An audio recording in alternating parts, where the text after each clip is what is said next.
സാധാരണ നമ്മുടെ അതിഥിയെ പേര് പറഞ്ഞാണ് ഞാൻ നിങ്ങൾക്ക് പരിചയപ്പെടുത്തുന്നത്. എന്നാൽ ഇന്നത്തെ അതിഥിയുടെ പേര് പറയേണ്ട ആവശ്യമില്ല. നമ്മുടെയെല്ലാം അഭിമാനമാണ്. ലോകം മുഴുവൻ ഏത് സമയത്തും കേൾക്കുന്ന ശബ്ദത്തിൻ്റെ ഉടമയാണ്. ഓരോ മലയാളിയുടെയും സ്വകാര്യ അഹങ്കാരമാണ് ഇന്നത്തെ നമ്മുടെ അതിഥി. ഞാൻ ആ സ്വകാര്യ അഹങ്കാരത്തോടു കൂടി തന്നെ ഈ അതിഥിയെ സമാഗമത്തിൻ്റെ വേദിയിലേക്ക് ആനയിക്കട്ടെ.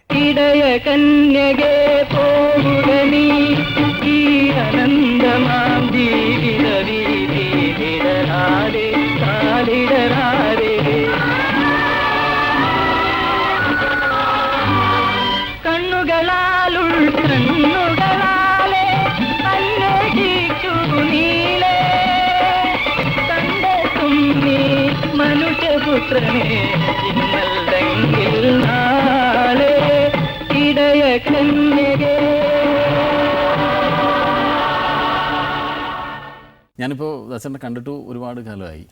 കുറേ നാൾക്ക് ശേഷമാണ് ഞാൻ ദാസേട്ടനെ. അപ്പം എനിക്ക് ഒരുപാട് വിശേഷങ്ങളല്ലാതെ തന്നെ ചോദിച്ചറിയാനുണ്ട്. ഞാൻ എപ്പോഴും ദാസേട്ടനെ കുറിച്ച് ആലോചിക്കുമ്പോൾ ഒരു കരിയറിലേക്ക് ദാസേട്ടൻ എൻട്രി ചെയ്യുന്നു. ഇപ്പോൾ ഒരു ഗായകൻ എന്ന നിലയിലേക്ക് ഈ മേഖലയിലേക്ക് പാട്ട് പാടിക്കൊണ്ട് തുടങ്ങുന്നു. അന്ന് ദാസേട്ടൻ പടവുകൾ ചവിട്ടിക്കയറി തുടങ്ങിയതാണ്. പിന്നെ ദാസേട്ടൻ ഒരിക്കലും ഒരു കരിയറിൽ ഒരിക്കലും ഒരു ഗ്രാഫ് ദാസേട്ടന് താഴ്ന്നിട്ടില്ല. അതിങ്ങനെ അവിടെ ഒരു ചെറിയൊരു തിരുത്തലുണ്ട്. ഞാൻ ചവിട്ടി കയറിയതല്ലേ, എന്നെ ചവിട്ടാൻ അനുവദിച്ച ദൈവമാണ്. അതെ അതെ, അങ്ങനെ ദാസേട്ടൻ പോയിക്കൊണ്ടിരിക്കുകയാണ്. അപ്പം നമ്മൾ അതിൻ്റെ ഒരു കാരണം ചോദിച്ചാൽ ഈ പറഞ്ഞ പോലെ ദാസേട്ടൻ പറഞ്ഞ പോലെ ദൈവം അനുഗ്രഹിച്ചതാണ്, അല്ലെങ്കിൽ എൻ്റെ ഭാഗ്യമാണ് എന്ന് പറയാം എന്നായിരിക്കും അതിൻ്റെ ഉത്തരവും. പക്ഷെ അത് സംശയിക്കുക വേണ്ട. ഇല്ല, ഞാൻ ആ ഒരു സംശയമല്ല ചോദിക്കുന്നത്. പക്ഷെ എന്നാലും ദാസേട്ടൻ്റെ ഭാഗത്തുനിന്ന് ഒരു ശ്രമം ഉണ്ടാവില്ലേ? തീർച്ചയായിട്ടും ഉണ്ട്. ഈ നമ്മളിപ്പോൾ പറയും നമ്മൾ ശ്രമിക്കുന്നു എന്ന് പറഞ്ഞാൽ പോലും എൻ്റെ അനുഭവങ്ങളും എൻ്റെ ഇതും വെച്ച് നോക്കുമ്പോൾ ഈ ശ്രമിക്കാനുള്ള ബോധം കൂടി അവനാണ് തരുന്നത്. അവന് നമുക്കറിയാത്തൊരു വലിയ രഹസ്യം പുറകിൽ കിടപ്പുണ്ട്. കാരണം ആരെന്താകണം, എങ്ങനെ ഇരിക്കണം എന്നുള്ളത്. അപ്പോൾ ഇതിനകത്ത് നമുക്കറിയേണ്ടതെന്ന് വെച്ചാൽ എല്ലാ സർവ്വവും ആ ബ്രഹ്മമയമാണത്. അതിനകത്ത് നല്ലതും ചീത്തയൊക്കെ അദ്ദേഹം തന്നെയാണ്. പിന്നെ ഗുരുക്കന്മാരുടെ അനുഗ്രഹം, അവരെ പൂർണ്ണമായിട്ട് വിശ്വസിച്ചാണ്. ആ പൂർണ്ണമായിട്ട് വിശ്വസിച്ച് അവർ തന്ന പാഠങ്ങൾ അത് ശരിക്കും ഗ്രഹിച്ച് അതെങ്ങനെ അതിനി പ്രാക്ടീസ് ചെയ്യാൻ നമുക്ക് വരാത്ത കാര്യങ്ങൾ അത് പ്രാക്ടീസ് ചെയ്യുക. അത് തോന്നണ്ടേ നമുക്ക്, അത് തോന്നിച്ചതും അവൻ തന്നെയാണ്. ഇതെന്ത് പറഞ്ഞു വന്നാലും അവിടെ പോയി നിൽക്കും. അതാണൊരു പ്രശ്നം. പിന്നെ നമുക്ക് അദ്ദേഹത്തിൻ്റെ ഇൻ്റർവ്യൂവിന് വിളിക്കാൻ ഒക്കില്ല, പറ്റില്ല. എന്താണ് ദാസേട്ടാ ഈ ഒരു പാട്ട് പാടണം എന്നുള്ളൊരു മോഹം ഉണ്ടാകുന്നത്? അല്ലെങ്കിൽ ഏതെങ്കിലും പാട്ട് കേൾക്കുമ്പോഴോ അല്ലെങ്കിൽ ആരെങ്കിലും പാടുന്നത് കാണുമ്പോഴൊക്കെ ആയിരിക്കുമല്ലോ നമുക്ക് അങ്ങനെ ഒരു ഇൻസ്പിറേഷൻ? തീർച്ചയായിട്ടും എൻ്റെ അപ്പച്ചൻ, അതായത് എൻ്റെ അപ്പച്ചൻ ആണ് ഇതിൻ്റെ കാരണക്കാരൻ. കാരണം എന്താണെന്ന് വെച്ചാൽ അദ്ദേഹം ഒരു നല്ല സംഗീതജ്ഞനായിരുന്നു. പഠിച്ചിട്ടല്ല, അത് പറയാണ്ടിരിക്കാൻ വയ്യ. കാരണം കേൾവിയോട്ട് പഠിച്ചതാണ് അദ്ദേഹം. കുറച്ചൊക്കെ എന്തൊക്കെ പഠിച്ചിരുന്നു. അപ്പോൾ കൊച്ചിലേ മുതൽ കൊണ്ട് എനിക്ക് എൻ്റെ ജന്മത്തിൽ ജനിച്ചത് ആ കുടുംബത്തിൽ പോയി ജനിക്കാൻ തന്നെ ഒരു കാരണം ഉണ്ടാവും. അങ്ങനെ അദ്ദേഹത്തിൻ്റെ ഏറ്റവും വലിയ ആഗ്രഹം അതായിരുന്നു. പഠിപ്പിനെ പറ്റിയോ അല്ലെങ്കിൽ മറ്റുള്ളതൊക്കെ ഒന്നും ഒരാവശ്യമില്ലായിരുന്നു. നീ പാട്ട് പഠിക്കണം. അതുപോലെ ഞങ്ങൾ 5 പേരാണ്. അതിൽ 4 പേർക്കും പാടാനൊക്കെ നല്ല ഇതൊക്കെ ഉണ്ട്. പക്ഷേ അച്ഛൻ അവരോടൊന്നും പറഞ്ഞു അതൊന്നും വേണ്ട, ഇയാൾ മാത്രം പഠിച്ചാൽ മതി എന്ന് പറഞ്ഞു. അപ്പോൾ അങ്ങനെയും ഒരു ഭാഗ്യം എനിക്ക് കിട്ടി. ഭാഗ്യം എന്ന് പറഞ്ഞാൽ എന്നെ വിളിച്ചല്ലോ എന്നുള്ളതല്ല, അങ്ങനെ ഒരു അച്ഛൻ, അതായത് ആരെന്ത് ചെയ്യണമെന്ന് അറിയാനുള്ള ബോധമുള്ള ഒരു അച്ഛനെ കിട്ടി. പിന്നെ ഒന്ന് കുടുംബത്തിൽ സംഗീതം, ഞങ്ങളുടെയൊക്കെ ആ കാലത്തൊക്കെ ക്രിസ്ത്യാനികൾ പാട്ട് പാടുക എന്ന് പറഞ്ഞാൽ ഞാൻ അനുഭവിച്ചിട്ടുള്ളതാണ്. അപ്പോൾ അതൊക്കെ ഒരു വലിയ പ്രശ്നമായിരുന്നു. എന്താ ഭാവര എന്നാണ് എല്ലാവരും വിളിക്കുന്നത്. ആ ഭാവര എന്താ ഇങ്ങനെ ഇത് വെച്ചിട്ട് ഇനി എങ്ങനെ ജീവിക്കുക, പഠിപ്പിക്കണ്ടേ ഒന്നും മറുപടി പറയില്ല. അപ്പോഴൊക്കെ അദ്ദേഹം എന്തോ കണ്ടിരുന്നു എന്നുള്ളതായിരിക്കണം ഇപ്പോഴത്തെ അനുഭവം കൊണ്ട് എനിക്ക് തോന്നുന്നത്. ഏത് പാട്ടായിരിക്കും ദാസേട്ടൻ ആദ്യം കേട്ടിട്ടുണ്ടാവുക? അങ്ങനെ ഓർക്കാൻ പറ്റുന്നുണ്ട് ഏതെങ്കിലും ഒരു പാട്ട്? എനിക്ക് നല്ല ഓർമ്മയുണ്ട്. പങ്കജ് മല്ലിക്കിൻ്റെ, അദ്ദേഹത്തിന് എനിക്ക് കാണാനൊത്ത് വലിയൊരു ദുഃഖം എന്താണെന്ന് വെച്ചാൽ അവിടെ ഒരു ഫോട്ടോ എടുപ്പിച്ചു. എനിക്ക് ഫസ്റ്റ് അവാർഡ് കിട്ടുമ്പോൾ പങ്കജ് മല്ലിക്കിനെ കാണാനിടയായി. അവിടെ ഒരു ഫോട്ടോ എടുത്തു. ആ ഫോട്ടോ അയച്ചു തരാമെന്ന് പറഞ്ഞിട്ട് ഇതുവരെ കിട്ടിയിട്ടുമില്ല, ഒരിടത്ത് അന്വേഷിച്ചിട്ടും കിട്ടുന്നില്ല. ഓട്ടെ, അതൊരു മനസ്സിലുണ്ട്. ചലേ പവൻ കി ജോ ജഗ്മേ ചൊല്ലേ പവൻ കി ജോ എന്ന് പറയുന്ന ആ പാട്ടാണ് ആദ്യം കേട്ടത്. അത് അന്ന് ഏതാണ്ട് എത്ര വയസ്സുണ്ടാവും? എനിക്ക് 2-3 വയസ്സേ ഉള്ളൂ. ഞാൻ ഏതോ ബുക്കിൽ വായിച്ചാണ് 1947 ഓഗസ്റ്റ് 15 ദാസേട്ടനൊരു മൈക്കിൻ്റെ മുമ്പിൽ വന്ന് പാടുന്നത്. നമുക്ക് സ്വാതന്ത്ര്യം കിട്ടിയ അന്നാണ് കൊച്ചിയിൽ TDM ഹാളിൽ വെച്ചിട്ട്. അതിന് വലിയൊരു സാക്ഷി അഭയദേവ് സാറിൻ്റെ എല്ലാ വരികൾ. പക്ഷേ എനിക്ക് തോന്നുന്നത് ദക്ഷിണാമൃത സ്വാമിയുടെ ട്യൂണാണത് എന്ന് എനിക്ക് തോന്നുന്നു. അച്ഛൻ എനിക്ക് പറഞ്ഞതെന്നാണ്. വന്ദേ മാതരം അതിൻ്റെ അമയിപ്പൊക്കെ കേട്ടിട്ട് എനിക്കിപ്പോഴും അതിൽ എനിക്ക് എൻ്റെ സ്വാമിയുടെ ആയിരിക്കണം എന്നുള്ളതാണ് എൻ്റെ തോന്നൽ. ആയിരിക്കാം, സ്വാമിയോട് ചിലപ്പോൾ ചോദിച്ചാൽ നമുക്ക് അറിയാനൊക്കും. വന്ദേ മാതരം വാഴ്ത്തിയ മുനിയേ പാരിൽ വൻ പുകൾ കൊണ്ട ഇതൊക്കെ കേൾക്കുമ്പോൾ ആ പോക്കാണ്. കൊണ്ട കൃപാനിധിയെ വന്ദേ മാതരം വാഴ്ത്തിയ മുനിയേ. അത് ആ പാട്ട് പാടിയിട്ടാണ് എനിക്കൊരു കപ്പ് കിട്ടിയത്. പിന്നീട് ദാസേട്ടന് SSLC കഴിഞ്ഞ് നമ്മൾ തൃപ്പൂണിത്തുറ സംഗീത കോളേജിൽ പഠിക്കുന്നു. അവിടുന്ന് പിന്നെ തിരുവനന്തപുരത്ത് വരുന്ന സംഗീതം പഠിക്കുന്നു അല്ലേ? അതെ. പിന്നീടാണ് അതായത് തൃപ്പൂണിത്തുറ പഠിക്കാൻ പോകുമ്പോഴേക്കും ഞാൻ അതിന് മുൻപ് തന്നെയൊക്കെ ശിവരാമൻ നായർ, രാമൻകുട്ടി ഭാഗവതർ, ആദ്യത്തെ ഗുരു എൻ്റെ കുഞ്ഞമ്പേലു ആശാനായിരുന്നു. കുഞ്ഞമ്പേലു ആശാൻ കഴിഞ്ഞ ഒരു ജോസഫ് സാറ് വന്നിരുന്നു, PJ ജോസഫ് എന്ന് പറഞ്ഞിട്ട്, അദ്ദേഹത്തിൻ്റെ അടുത്ത് കുറച്ച് പഠിച്ചു. അത് കഴിഞ്ഞിട്ടാണ് ഞാൻ ശിവരാമൻ നായർ മാഷിൻ്റെ അടുത്ത് പോയത്. അത് TDM ഹാളിൻ്റെ പുറകിലായിരുന്നു അദ്ദേഹത്തിൻ്റെ കലാലയം. അവിടെ കുറച്ച് കാലം പഠിച്ചു. അതിനുശേഷമാണ് SSLC ഇതായിട്ട് ഞാൻ നേരെ മ്യൂസിക് അക്കാഡമി പോയത്. അവിടെ 4 വർഷത്തെ കോഴ്സ് ഒരു 3 വർഷം കൊണ്ട് ഇത്രയൊക്കെ പഠിച്ചിട്ടുള്ളതുകൊണ്ട് അവർ 1 വർഷം വിട്ടു തന്നു. ശരി. അന്ന് ഡിഗ്രി ഒന്നുമില്ല, ഗാനഭൂഷണം ഇതാണ്, ഡിപ്ലോമയാണ്. അത് കഴിഞ്ഞിട്ട് സംഗീത വിദ്വാൻ എന്നുള്ള കോഴ്സിന് വേണ്ടി തിരുവനന്തപുരത്ത് പോയി. അവിടെയാണ് ചെമ്മാങ്കുടി സ്വാമിയായിട്ട് 1 വർഷം കഴിഞ്ഞുകൂടാനുള്ള ഭാഗ്യം കിട്ടി. അദ്ദേഹമാണ് പഠിപ്പിക്കുന്നത് ഹയർ സ്റ്റഡീസിലൊക്കെ. അപ്പോൾ അങ്ങനെ 1 വർഷം കഷ്ടിച്ച് തള്ളിപ്പോയി. അപ്പോൾ താമസിക്കാനും ഭക്ഷണത്തിനൊക്കെ ഈ തിരുവനന്തപുരത്തുള്ള വിഷമത കൊണ്ട് ഞാനിപ്പോൾ അതൊക്കെ അറിയാതെ ഒരു ഫ്രണ്ടിൻ്റെ കൂടെ സ്വാമിയുടെ കാർഡ് ഷെഡിലോട്ട് പ്രവേശിച്ചു, അദ്ദേഹത്തിന് അനുവാദം ഇല്ലാണ്ട്. അങ്ങനെ അവിടെ ഇങ്ങനെ കൂടി കാറൊക്കെ തുടയ്ക്കുക. അപ്പോൾ അദ്ദേഹം ഒന്നും മിണ്ടിയില്ല അതിനെപ്പറ്റി, ആരാണ് പുതിയതെന്നൊന്നും ചോദിച്ചില്ല. അദ്ദേഹത്തിന് മനസ്സിലായി കാണും. അപ്പോൾ മിക്കവാറും ആ പയ്യനും പറഞ്ഞു കാണും വിഷമതകളുണ്ടായിരിക്കാം എന്നുള്ളത്. അങ്ങനെ അവിടെ നിൽക്കും. അവിടെ നിന്ന് അവിടെ ഒരു ദേവീക്ഷേത്രമുണ്ട് അതിന് തൊട്ടപ്പുറത്ത്, ഇപ്പോൾ രാധാകൃഷ്ണൻ്റെ വീടിൻ്റെ മൂലയ്ക്ക്. അവിടെ ഇങ്ങനെ നോക്കി നിൽക്കും. അപ്പോൾ ദേവി എന്നെ ശരിക്കും ഒന്ന് അനുഗ്രഹിച്ചു എന്ന് തോന്നുന്നു. അത് സാധാരണ അങ്ങനെയാണ് പറയാറ് തമിഴ്നാട്ടിൽ. ചിക്കൻ പോക്സ് പോലെ വന്നു. ശരി. അത് കഴിഞ്ഞ് നേരെ സ്വാമി പറഞ്ഞു, ഇങ്ങനെ പോയി നീ വീട്ടിൽ പോയിട്ടൊക്കെ ശരിയായിട്ടൊക്കെ വരൂ എന്ന് പറഞ്ഞു. അപ്പോൾ അതിന് ശേഷം അദ്ദേഹം പറഞ്ഞു അത് അവന് നല്ല ഭാഗ്യം കിട്ടിയെന്ന് തോന്നുന്നു, ദേവി അനുഗ്രഹിച്ചു എന്ന് തോന്നുന്നു. അതിനുശേഷം എനിക്ക് തിരിച്ചു വരാനൊത്തില്ല ഇങ്ങോട്ട്. അപ്പോൾ ഒരു കാര്യം ഞാൻ സന്തോഷിക്കുന്നത് ഞാനിപ്പോഴും വിദ്വാനല്ല, വിദ്വാൻ കോഴ്സിനാണല്ലോ പോയത്. അത് പാസ്സായില്ല. അത് പാസ്സാകാനൊക്കെ ആയതുകൊണ്ട് ഞാൻ വളരെ സന്തോഷിക്കുന്നത്. കാരണം എന്താ വെച്ചാൽ വിദ്വാനാണെന്ന് പറയേണ്ട ആവശ്യമില്ലല്ലോ, ഇപ്പോഴും പഠിച്ചുകൊണ്ടിരിക്കുകയാണ്. വിദ്വാനായിട്ടില്ല. ഇല്ല. ഈ പഠനകാലം കഴിഞ്ഞിട്ട് പിന്നെ എന്താണ് ദാസേട്ടാ സിനിമയിലേക്കുള്ളൊരു മോഹം വരുന്നത്? സിനിമയിൽ പാടണം മോഹമല്ലല്ലോ ഞാൻ അവിടെ പഠിച്ചുകൊണ്ടിരിക്കുമ്പോഴാണ് KS ആൻ്റണിയും വൈക്കം ചന്ദ്രൻ, ഇവിടെയൊക്കെയാണ് ഒരു മഹത്തുക്കളെയൊക്കെ നമ്മൾ കാണേണ്ടത്. വൈക്കം ചന്ദ്രൻ അന്ന് ചെറുപ്പമാണ്, ശരിക്കും പറയുകയാണെങ്കിൽ അദ്ദേഹത്തിന് ഒരു 35 വയസ്സ് 30 വയസ്സൊക്കെ ഉള്ളൂ എന്ന് തോന്നുന്നു. അപ്പോൾ എനിക്ക് 20 വയസ്സായിട്ടില്ല, 20 വയസ്സ് താഴെയാണ്. അപ്പോൾ അദ്ദേഹത്തിന് വാസ്തവത്തിൽ ആ പടത്തിൽ പാടാം. എന്നിട്ട് എന്നെ വന്ന് റെക്കമെൻഡ് ചെയ്തിട്ട് ചെയ്യണം അദ്ദേഹം, വൈക്കം ചന്ദ്രൻ. ഈ കാൽപ്പാടുകൾ എന്ന പടത്തിന് വേണ്ടിയിട്ട് KS ആൻ്റണിയും കൊണ്ട് ഞാൻ എൻ്റെ ഒരു ചെറിയ റൂമിൽ ഞാൻ താമസിക്കുക തൃപ്പൂണിത്തുറയിൽ. അത് എൻ്റെ റൂമല്ല, ചന്ദ്രോത്ഭവൻ്റെ, എൻ്റെ ചേർത്തലയിലുള്ള ചന്ദ്രോത്ഭവൻ്റെ റൂമാണ്. അതിൽ ഞാൻ പതുക്കെ കൂടിയിരിക്കുകയാണ്. അപ്പോൾ അവിടെ നിന്ന് ഞാൻ പാടിക്കൊണ്ടിരിക്കുമ്പോൾ ഇവർ രണ്ടുപേരും കൂടി കയറി വന്നു. അത് നിർത്തണ്ട പാടിക്കുമെന്ന് പറഞ്ഞു. അല്ല, ഞാൻ പറഞ്ഞു അത് നടക്കും. അപ്പോൾ ഉടനെ പറഞ്ഞില്ല, ഇദ്ദേഹം പ്രൊഡ്യൂസർ KS ആൻ്റണിയാണ്, ഡയറക്ടർ KS തന്നെയാണ്, മോൻ്റെ കാര്യമൊക്കെ ഞാൻ പറഞ്ഞിട്ടുണ്ട്, നിനക്കൊരു ചാൻസ് തരും എന്ന് പറഞ്ഞു. അങ്ങനെ ആട്ടെ, ഞാനൊന്നും പ്രതീക്ഷിക്കാത്ത കാര്യം. അപ്പോൾ ഇതൊരു പെട്ടെന്ന് കണ്ട് അങ്ങനെ ഞാനിങ്ങനെ അന്താളിച്ചുമില്ല, കാരണം ഇത് എന്താണെന്ന് അറിയില്ല എനിക്ക്, ഞാൻ പ്രതീക്ഷിക്കാത്തൊരു കാര്യമാണ്. അത് കഴിഞ്ഞ് 1 വർഷം കഴിഞ്ഞാണ് ഞാൻ തൃപ്പൂണിത്തുറയിൽ നിന്ന് ട്രിവാൻഡ്രത്ത് വരുന്നത്.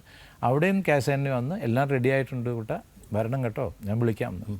ഓ, അങ്ങനെയാണ് ഈ 1 വർഷം കഴിഞ്ഞ് തിരിച്ചങ്ങ് പോയത്. തിരിച്ചു പോയി കഴിഞ്ഞപ്പോൾ ഒരു ദിവസം പെട്ടെന്ന് ഒരു കമ്പി വന്നു, പുറപ്പെട്ട് വരണമെന്ന്. എനിക്ക് മറക്കാൻ പറ്റാത്തൊരു തങ്ങളുണ്ട് കൊച്ചിയിൽ. തങ്ങൾ പണമൊന്നുള്ള ആളല്ല, ഞാൻ അയാളെ പോലെയൊക്കെ തന്നെയൊക്കെ അങ്ങനെയൊക്കെ. അപ്പോൾ പെട്ടെന്ന് ഞാനും തങ്ങളും ഒരു ടാക്സി ഡ്രൈവർ മത്തായി ഉണ്ട്, അദ്ദേഹം ഞങ്ങൾ കൂട്ടുകാരാണ്. ടാക്സി ഡ്രൈവർ എന്ന് പറഞ്ഞ് മാറ്റുകയല്ല, കൂട്ടുകാരനാണ്. അദ്ദേഹത്തിൻ്റെ തൊഴിൽ, നമുക്ക് ജോലിയില്ല, നമുക്കന്ന് ജോലിയൊന്നുമില്ല. അപ്പോൾ ഉടനെ ഈ വിവരം കിട്ടിയപ്പോൾ വീട്ടിൽ നിന്ന് അങ്ങ് ഇറങ്ങി ഞങ്ങൾ, ഞാനും തങ്ങളും. മത്തായി വന്ന് വണ്ടിയും കൊണ്ടുവരാമെന്ന് പറഞ്ഞു. അപ്പോൾ ട്രെയിൻ മദ്രാസിലേക്ക് വിടുകയല്ലേ. അപ്പോൾ ഞങ്ങളിങ്ങനെ പുറകിലിരുന്നുകൊണ്ട് ഇങ്ങനെ എന്ന് പറഞ്ഞപ്പോൾ എന്താണ് രണ്ടും കൂടി ഇങ്ങനെയൊക്കെ സംസാരിക്കുന്ന ആളാണേ, ശരിയൊക്കെ തന്നെയൊക്കെ അടിക്കും. എന്താണ് നിങ്ങൾ രണ്ടും കൂടി എന്താ കുമ്പസാരിക്കണം എന്നൊക്കെ പറഞ്ഞു. അതൊന്നുമില്ല. തങ്ങൾ പറഞ്ഞത് പോകാൻ ടിക്കറ്റ് എടുക്കാൻ എന്ന് പറഞ്ഞിട്ടുണ്ട്. എന്നാൽ പിന്നെ എന്തിനാ എന്നെ ബുദ്ധിമുട്ടിച്ചതെന്ന് പറഞ്ഞിട്ട് ഇയാൾ പറഞ്ഞു. അങ്ങനെയാണ് എന്തോ ഒരു 10-16 രൂപയോ 17 രൂപ എന്തോ, അന്ന് 11 രൂപ എന്തോ ഒക്കെയാണ്. ടിക്കറ്റ് വളരെ കുറവാണ്. അതും കഴിഞ്ഞാൽ ബാക്കി ആവശ്യം വെച്ചിട്ടാണ് ഞാൻ മദ്രാസിൽ പോകുന്നത്. അപ്പോൾ ആകെ അന്ന് മുതലേ ഉള്ള കടം ഇത്രയേ ഉള്ളൂ. ശംഖുപുഷ്പം കണ്ണഴി എന്ന് പറഞ്ഞ പാട്ടിൻ്റെ വേറൊരു കഥയുണ്ട് ദാസേട്ടൻ. ദാസേട്ടനെ അറിയാമെന്നറിയില്ല. അത് ഈ സ്കൂളിൻ്റെ അടുത്ത് ഒരു പെൺകുട്ടികൾ പഠിക്കുന്ന ഒരു സ്കൂളിൽ ഈ പാട്ട് പുറത്ത് പാടുന്ന കേട്ടിട്ട് അവിടെ ഈ പാട്ടും കേട്ടൊരു പെൺകുട്ടി ഇങ്ങനെ മതിമയങ്ങിയിരുന്നു. എന്തോ ചോദ്യം ചോദിച്ചിട്ടൊന്നും ഈ പെൺകുട്ടി ശ്രദ്ധിച്ചേ ഇല്ല. 8ാം ക്ലാസ്സിൽ പഠിക്കുന്ന കുട്ടിയാണ്. അപ്പോൾ ആ കുട്ടി ടീച്ചർ ഒരുപാട് വഴക്ക് പറയുകയും ക്ലാസ്സിൽ നിന്ന് പുറത്താക്കാനൊക്കെ പോവുകയൊക്കെ ചെയ്തിട്ടുണ്ട്. അപ്പോൾ ആ പെൺകുട്ടി അന്ന് ആ പാട്ട് കേട്ട് ഇങ്ങനെ മതിമറന്നിരുന്നിട്ടുണ്ട്. ആ പെൺകുട്ടിയാണ് നമ്മുടെ അടുത്ത അതിഥി. മനസ്സിലായി. ദാസേട്ടൻ്റെ പ്രിയങ്കരിയാണ്. നമുക്ക് എല്ലാവർക്കും നമ്മുടെ എല്ലാം പ്രഭ ചേച്ചി, ദാസേട്ടൻ്റെ പ്രിയങ്കരിയായ ശ്രീമതി പ്രഭ യേശുദാസ്, ഞാൻ വിനയപൂർവ്വം പ്രഭ ചേച്ചിയെ വേദിയിലേക്ക് ക്ഷണിച്ചോളൂ. ശംഖുപുഷ്പം കണ്ണെഴുതുമ്പോൾ ശകുന്തളേ നിന്നെ ഓർമ്മ വരും. ശാരദ സന്ധ്യകൾ മരവുരിഞ്ഞൊറിയുമ്പോൾ ശകുന്തളേ നിന്നെ. ദാസേട്ടൻ്റെ പാട്ട് ആദ്യമായിട്ട് ശ്രദ്ധിക്കുന്നതെന്നാണ് ഓർമ്മയുണ്ട്. എനിക്ക് കണ്ണുനീർ മുത്തുമായൊക്കെ ഞാൻ ആദ്യം ഞാൻ LP അന്നൊക്കെ 78 റെക്കോർഡല്ലേ കിട്ടുന്ന റെക്കോർഡ്. അപ്പം ആദ്യം തൊട്ടേ ഇങ്ങനെ വോയിസ് കേട്ടപ്പോൾ തൊട്ട് ഇഷ്ടമാണ്. പക്ഷെ കൂടുതൽ കണ്ണുനീർ മുത്തുമായൊക്കെയാണ് ആദ്യമേ. അതിൻ്റെ അകത്തുണ്ടല്ലോ കുറേ വേറെയും പാട്ടിലുണ്ടല്ലോ, സ്വപ്നം കൊണ്ടൊരു കൊട്ടാരം, എല്ലാം അങ്ങനെ. ഇതൊക്കെ പിന്നീട് വന്നപ്പോൾ എല്ലാം ജീവിതമായിട്ട് ഒരുപാട് ബന്ധപ്പെട്ടു അല്ലേ? എന്തെന്ത് മോഹങ്ങളായിരുന്നു. ശംഖുപുഷ്പം കണ്ണെഴുതുമ്പോൾ കണ്ണുനീർ മുത്തുമെന്ന് വെച്ചാൽ കാണാനായിട്ട് കാത്തിരുന്നു. ഒരുപാട് പാട്ടുകളുണ്ട് ദാസേട്ടനുമായിട്ട് ബന്ധപ്പെടുത്തി. അങ്ങനെ നമുക്ക് ഒരുപാട് പാട്ടുകൾ പറയാം. ആകാശവാണിയിൽ ഒഴുകി വരും ആ ഗാന എന്റെ ഫ്രണ്ടൊക്കെ എന്നെ വിളിച്ച് കളിയാക്കുമായിരുന്നു. അജ്ഞാത ഗായിക. ദാസേട്ടൻ്റെ പാട്ടായിട്ട് എൻ്റെ ചെറുപ്പത്തിൽ ഞാൻ ആദ്യം പാട്ട് കേൾക്കുന്നത് എനിക്ക് ഓർമ്മ, എനിക്ക് ദേവി ശ്രീദേവിയാണ് ഓർമ്മയുണ്ട്, കാവ്യമേളയിലെ പാട്ടാണ്. നമുക്ക് എന്തായാലും കൂടുതൽ ഡീറ്റെയിൽസിൽ വരുന്നതിന് മുമ്പ് ദാസേട്ടൻ നേരത്തെ തന്നെ മെൻഷൻ ചെയ്ത ദാസേട്ടൻ്റെ ഗുരു ശ്രീ ദക്ഷിണാമൂർത്തി സ്വാമിയെ നമുക്ക് എന്തായാലും പറയുകയും ചെയ്തു ദേവി ശ്രീദേവി. അതെ അതെ. അപ്പോൾ സ്വാമിയുടെ പാട്ടോട് തന്നെയാണ് പറഞ്ഞത്. സ്വാമി ആദ്യം ഗുരുപൂജ കഴിഞ്ഞിട്ട് തുടങ്ങാം, നമുക്ക് തുടങ്ങാം. എന്തായാലും അത് പ്രഭേച്ചിയുടെ സാന്നിധ്യത്തിൽ വേണമെന്ന് വിചാരിച്ചിട്ടാണ് ഞാൻ ആദ്യം ചേച്ചിയെ വിളിച്ചത്. ദാസേട്ടൻ പ്രോഗ്രാമിൻ്റെ തുടക്കത്തിൽ പറഞ്ഞതുപോലെ ദാസേട്ടൻ്റെ പാട്ടിൻ്റെ ആദ്യാക്ഷരങ്ങൾ ചൊല്ലി പഠിപ്പിച്ചു കൊടുത്ത ദാസേട്ടൻ്റെ ഗുരുക്കന്മാരിൽ ഒരാളായ ശ്രീ ദക്ഷിണാമൂർത്തി സ്വാമിയാണ് നമ്മുടെ അതിഥി. ഞാൻ അദ്ദേഹത്തെ ബഹുമാനപൂർവ്വം ഈ വേദിയിലേക്ക് ക്ഷണിക്കട്ടെ.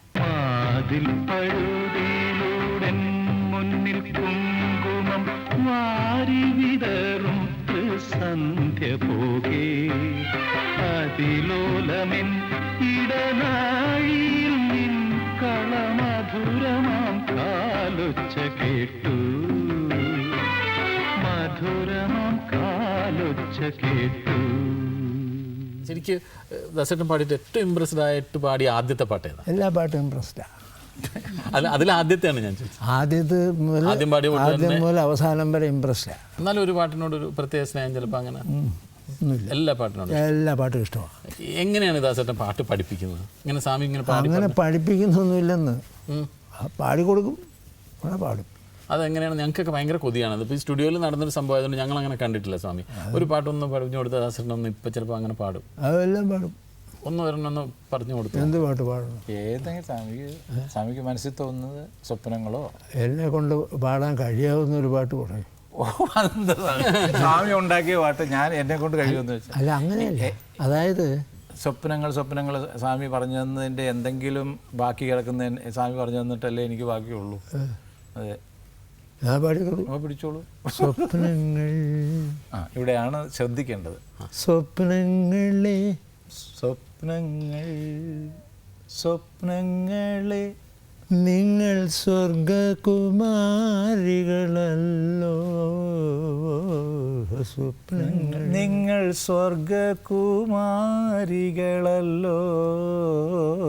സ്വപ്നങ്ങൾ ഇതൊക്കെ അതിൻ്റെ ആ ഓരോ ഒരു ഗ്രാഫ് വരയ്ക്കുന്ന പോലെ പറഞ്ഞു തരാനുള്ള, അത് ഉണ്ടാക്കുകയും ചെയ്യും, അതേസമയം അത് പറഞ്ഞു തരാനുള്ള ഒരു ഇതും കൂടിയാണ്. ഒരു യൂണിവേഴ്സിറ്റി ആയിരുന്നു അന്ന് നടന്നിരുന്നത്. ഇപ്പോൾ സ്വാമിയുടെ പാട്ട് കേൾക്കുമ്പോൾ എന്താണെന്നറിയാം, ഇത് സ്വാമിജിയുടെ എന്ന് പറയാം. ഞാൻ അന്ന് തന്നെ പറഞ്ഞില്ല, ഞാൻ ചെറുപ്പത്തിലെ 47 വയസ്സുള്ളപ്പോൾ പാടിയ അതെനിക്ക് സ്വാമിക്ക് ഓർമ്മയുണ്ടോയെന്ന് അറിയില്ല. അത് സ്വാമിയുടെ തന്നെ ആയിരിക്കാനേ സാധ്യതയുള്ളൂ. ഞാൻ പറഞ്ഞില്ലേ, അതായത് വന്ദേ മാതരം വാഴ്ത്തിയ മുനിയെ. ചിലപ്പോൾ സ്വാമി അത് പെട്ടെന്ന് ഉണ്ടാക്കി കൊടുത്തായിരിക്കും ആ സമയത്ത് വേണ്ടി. അല്ല ഇതൊക്കെ എനിക്ക് ഓർമ്മയില്ല. അതെ ആണോ, എനിക്കറിയാം. കാരണം എന്താ വെച്ചാൽ അച്ഛനും അഭേദേ നാടകത്തിന് അങ്ങയുടെ പേര് മുൻഷി എഴുതിയ പാട്ട്. പരമുള്ള ഇത് മുൻഷി സാർ എഴുതിയ പാട്ട്. അങ്ങയുടെ ഡ്രാമയ്ക്ക് 3 ഡ്രാമ ഞാൻ ചെയ്ത് കൊടുത്തിട്ടുണ്ട്. അതിൽ പെട്ട പാട്ടാ. അദ്ദേഹത്തിൻ്റെ ഫാദർ ശരണരായി സ്വാതന്ത്ര്യഹീനരായി മരുവിയ ഹരിജനോദ്ധാരകനെ ശാന്തിനികേതനനെ ശാശ്വതരൂപനെ സച്ചിദാനന്ദ ദായകനെ വന്ദേ മാതരം വാഴ്ത്തിയ മുനിയെ. പോരെ. അന്ന് ഈ വെട്ടി പച്ചിലയും കത്തിരിയും പോലെയാണ് അച്ഛൻ പാടുന്നത്. അത്ര അടിച്ചു കൊടുത്തത് നല്ല പെർഫെക്റ്റ് ആയിട്ട് വീഴും. അതെ, പൊൻവെയിൽ മണിക്കച്ച അതൊന്നും അതൊക്കെയുണ്ട്. ഒന്ന് പാടിക്കാം.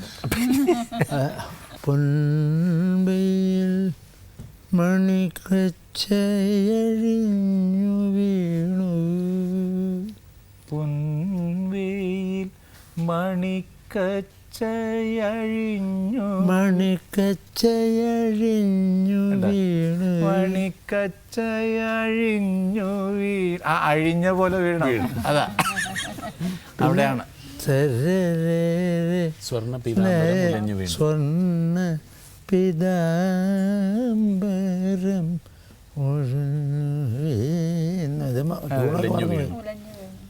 ഉലഞ്ഞു വീണു. ഇനിയിപ്പോൾ അതൊരു വേറൊരു കമ്പോസിങ്ങിൽ പോവും. അല്ല ഞാൻ എന്ത് ചെയ്യുന്നത് സ്വാമി, ഒരു പ്രാവശ്യം ഇങ്ങോട്ട് പറഞ്ഞു തന്നിട്ടുണ്ടെങ്കിൽ ഒന്ന് നല്ലത് കിട്ടിക്കഴിഞ്ഞാൽ ഞാനതപ്പോൾ എന്തെങ്കിലും തരത്തിൽ ഞാനത് നോട്ട് ചെയ്യും. അങ്ങനെ ഈ നൊട്ടേഷൻ എഴുതാനും ഞാൻ പഠിച്ചത് സ്വാമിയുടെ അവിടെ നിന്നാണ്. കാരണം ഞങ്ങൾക്ക് ഇവിടെ നൊട്ടേഷൻ എഴുതാൻ സമ്മതിക്കത്തില്ല. അപ്പോൾ സ്വാമി ഇങ്ങനെ ഒരു പ്രാവശ്യം പാടി രണ്ടാമത്തിന് വേറെ വരുവേ. അപ്പോൾ സ്വാമി ഇത് നമുക്ക് റെക്കോർഡ് ചെയ്ത് തീർക്കേണ്ടതാണ്, ഞാൻ റിക്വസ്റ്റ് ചെയ്തിട്ട് ഓരോന്നിങ്ങനെ മാറിക്കൊണ്ടിരിക്കും സംഗതികളെ. ഈ അതാണ് അതിൻ്റെ ഇതിനെപ്പറ്റി ഇപ്പോൾ പറഞ്ഞിട്ട് കാര്യമില്ല. ഇത് ഒരു സംഗതിയിൽ തന്നെ കട്ടിച്ച് വിഷ്ടിച്ചാണ് ഇപ്പോൾ വരാണ്ടിരിക്കുന്നത് ഓരോരുത്തർക്ക്. ഞാൻ കുറ്റം പറയാമല്ലോ. അതായത് ആ ബേസിക് നോളജ്, അതായത് എവിടെ എന്ന് മുതൽ തുടങ്ങിയാണ് ആ വൈക്കത്ത് കിടന്ന് പല സംഗീതവും കേട്ട് കേട്ട് കേട്ട് ഊറി ഉണ്ടായിട്ടുള്ളതാണിത്. ഇതൊക്കെ ഇതിനൊക്കെ ഒന്നും നമുക്കൊരു ഇതൊന്നും പറയാനൊക്കെ ഇപ്പോൾ ഇരുത്തിക്കൊണ്ട് പറയല്ല. അതൊക്കെ ഞങ്ങൾക്ക് കിട്ടിയ ഏറ്റവും വലിയ മഹാഭാഗ്യമാണ്. ഇന്നും ചെറിയ എൻ്റെ അനിയന്മാർ പാടണമെന്ന് ആഗ്രഹിക്കുന്നവരൊക്കെ പറയുന്നത് എന്താ, ആശേട്ടന് കിട്ടിയ ഭാഗ്യം. അവരൊക്കെ നന്നായിട്ട് പാടാൻ കഴിവുള്ളവരാണ്. അപ്പോൾ പിന്നെ ശരി സ്വാമി, വളരെ നാരായണ എല്ലാവർക്കും നമസ്കാരം. ഇനി നമുക്ക് അടുത്ത് വരാൻ പോകുന്നത് ദാസേട്ടൻ്റെ പാട്ടുകൾ കേട്ട് വളർന്ന് ദാസേട്ടൻ്റെ പാട്ട് കേൾക്കാൻ കൊതിച്ച് ദാസേട്ടനെ കൊണ്ട് പാട്ട് പാടിക്കാൻ കഴിഞ്ഞ ഒരു മ്യൂസിക് ഡയറക്ടറാണ്. ഇന്നലെ എൻ്റെ നെഞ്ചിലെ കുഞ്ഞു മൺവിളക്കൂതിയില്ലേ, കാറ്റൻ മൺവിളക്കൂതിയില്ലേ, കൂരിരുൾക്കാവിൻ്റെ മുറ്റത്തെ മുല്ലപോലൊറ്റയ്ക്കു നിന്നില്ലേ, ഞാനിന്നൊറ്റയ്ക്കു നിന്നില്ലേ.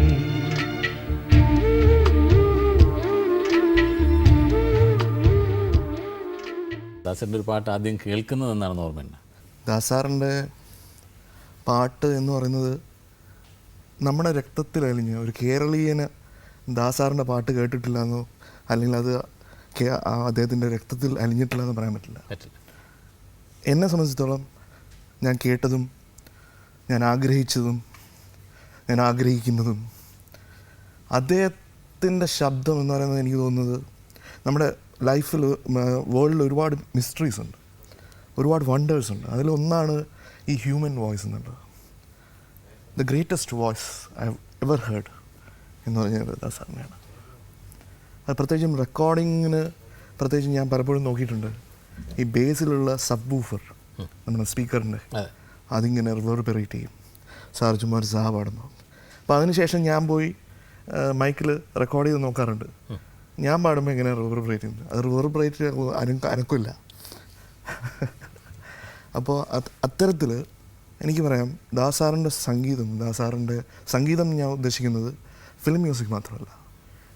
അദ്ദേഹം വളരെ ഡെഡിക്കേറ്റഡായിട്ട് അദ്ദേഹം എത്രയോ ഡെക്കേഡ്സായിട്ട് സാധന ചെയ്യുന്ന ക്ലാസിക്കൽ മ്യൂസിക് ഉൾപ്പെടെ അത് എല്ലാം എൻ്റെ രക്തത്തിൽ ഓടുന്ന പോലെയാണ്. അപ്പോൾ താങ്ക് യു കുട്ട. വന്ന് വളരെ തിരക്കുന്നതാണ് കുട്ടൻ വന്നത്. റെക്കോർഡിംഗ് നടക്കുന്നതിൻ്റെ ഇടയിൽ നിന്ന് ഓടി വന്നാണ്. ദാസേട്ടനായതുകൊണ്ട് മാത്രം നമ്മളോടൊപ്പം ഈ സമാഗമത്തിൽ പങ്കെടുക്കാൻ വന്നതിന് കുട്ടന് വളരെ നന്ദി. ഇനി ഇവിടെ എത്തുന്നത് ദാസേട്ടൻ്റെ പ്രിയപ്പെട്ട സഹോദരിയാണ് ജയമ ചേച്ചി എന്ന് ഞങ്ങളെല്ലാം സ്നേഹപൂർവ്വം വിളിക്കുന്ന ദാസേട്ടൻ്റെ ഏക സഹോദരിയെ ഈ വേദിയിലേക്ക് ക്ഷണിക്കട്ടെ, ശ്രീമതി ജയമ്മ.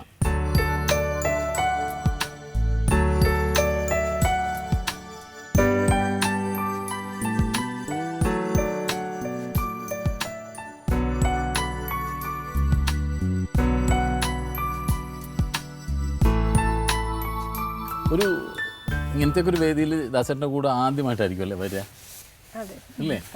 ഇങ്ങനെ ഒരു പെങ്ങളുണ്ടെന്നൊക്കെ പലരും പത്രത്തിലൊക്കെ വായിച്ചിട്ടുണ്ടല്ലോ, ആരും നേരിട്ട് കണ്ടിട്ടുണ്ടാവില്ല. ഞങ്ങൾ പൊന്നുപോലെ സൂക്ഷിച്ച പെങ്ങളാണ്.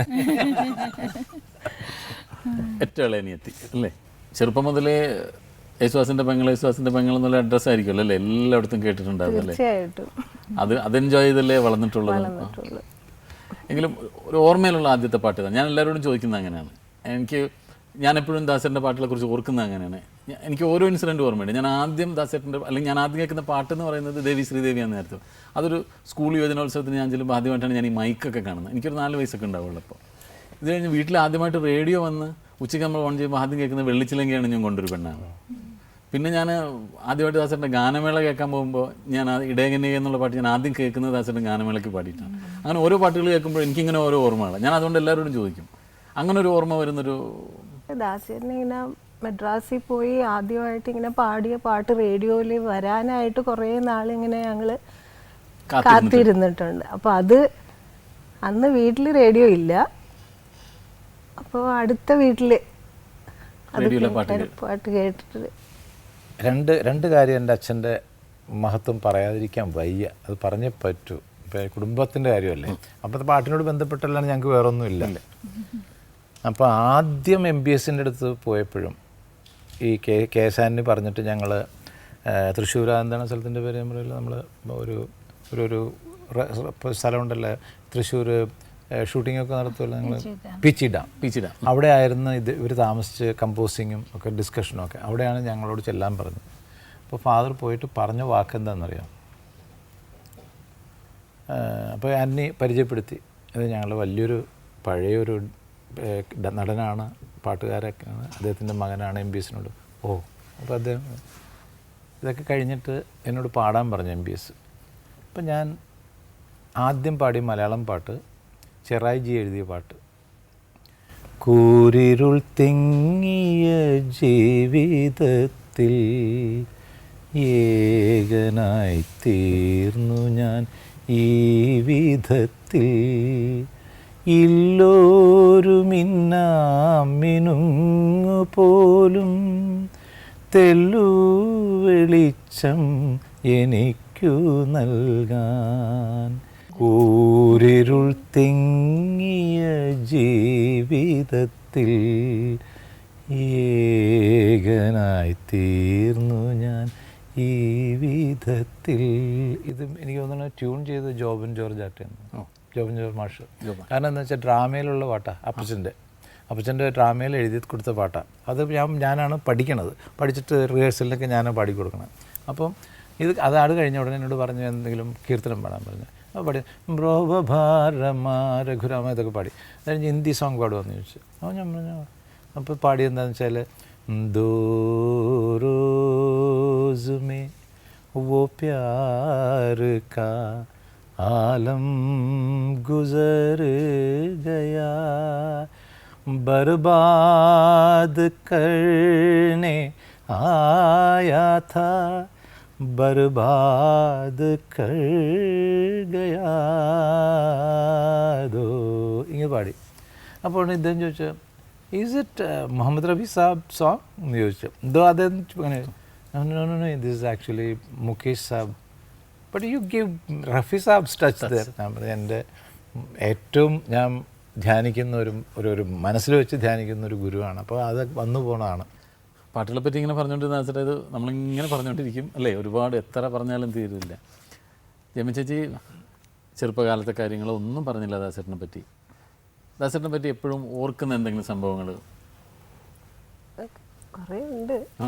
പക്ഷേ പ്രധാനമായിട്ട് എനിക്ക് അന്ന് ഒരു 4 വയസ്സുണ്ടാവും. അപ്പോൾ ദാസേട്ടൻ ഇങ്ങനെ അവിടെ ഞങ്ങളുടെ മുറ്റത്തൊരു വലിയ കാരമരമുണ്ട്. അപ്പം ഇങ്ങനെ ഒരു ദിവസം ഇങ്ങനെ ഒരു വടി എടുത്ത് ഭയങ്കര, അപ്പോൾ കുറേ കാരൊക്കെ ഇങ്ങനെ ഉണ്ടാകാറുണ്ട്. അപ്പം അതെറിഞ്ഞ് വടി വന്ന് വീണത് എൻ്റെ മുതുകത്താണ്. അപ്പോൾ ഉടനെ തന്നെ എൻ്റെ അടുത്ത് അമ്മച്ചിനോട് പറയരുത് നീ പിന്നെ. അപ്പം ഞാൻ കരഞ്ഞ്. അപ്പോൾ അമ്മച്ചി ചോദിച്ചു എന്താ മോളേന്ന് ചോദിച്ചു. ഇല്ല ഒന്നുമില്ല, കാരൊക്കെ വീണാണെന്ന് പറഞ്ഞു. അത് കഴിഞ്ഞ് പിറ്റേ ദിവസം അമ്മച്ചി എന്നെ കുളിപ്പിക്കാനായിട്ട് നോക്കിയപ്പോഴത്തേക്കും വലിയ അങ്ങനെ പല കുസൃതികൾ. അതെ.